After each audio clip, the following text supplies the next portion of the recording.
Friend, আমি সায়ন থেকে আবার একটা নতুন রান্নার রেসিপি নিয়ে চলে এসেছি। আজ আমি কি বানাবো বলো তো? আজ আমি বানাবো কাঁচা মাছের টক ঝোল। সেটা বানাতে কি কি উপকরণ লাগে সেটাই তোমাদেরকে দেখাবো এসব।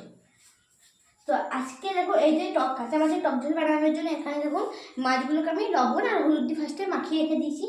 আর এইখানে এই যে আদা রসুন পেঁয়াজ আর লঙ্কা পেস্ট করা আছে। আর এখানে আছে এই যে তেঁতুলটা ভিজিয়ে রেখেছি। আর এখানে তেলটা গরম হচ্ছে। সামান্য কিছু পাঁচফোড়ন এই তেলের মধ্যে আমি ফার্স্টে দিয়ে দেবো। এই যে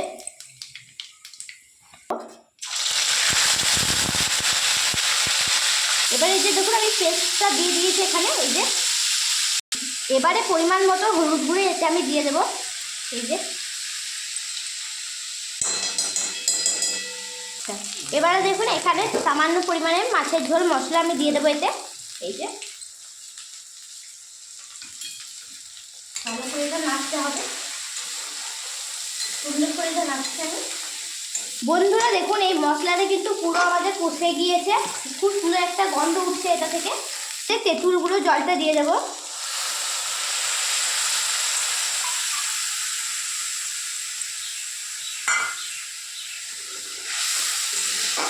এই যে দেখুন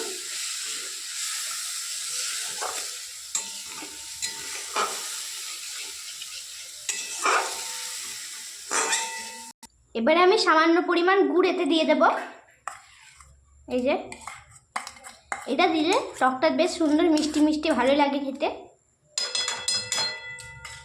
এই যে দিয়ে দিয়েছি আমি গুড়টা। এতে 1 চামচা ভাজা গুঁড়ো আমি দিয়ে দেব। এই যে এবারে সামান্য কিছুক্ষণ ফুটার জন্য আমি এটা ওয়েট করব।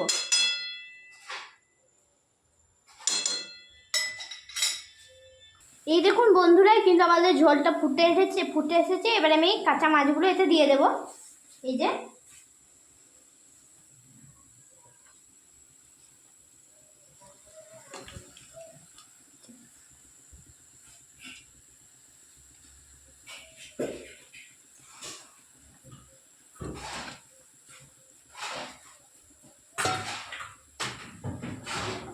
এবার এটা আমি ঢেকে দেব।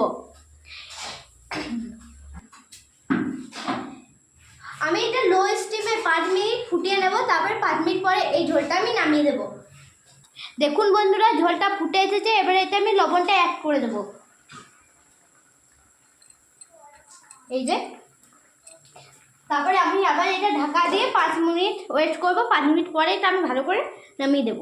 দেখুন বন্ধুরা কি সুন্দর আমাদের ঝোলটা তৈরি গেছে, পুরো ঝোলটা লাল লাল হয়েছে। এটা খেতে কিন্তু খুবই সুন্দর হয়, তোমরা সবাই ট্রাই করবে এটা। তো আজকে এইটুকুই। এখন যেহেতু ভাত খাওয়ার সময় হয়নি তাই এটা টেস্ট করে বলতে পারবো না। তো বাই বাই, আবার অন্যদিন একটা নতুন রান্নার রেসিপি নিয়ে চলে আসবো। তোমরা কিন্তু এটা সবাই ট্রাই করবে।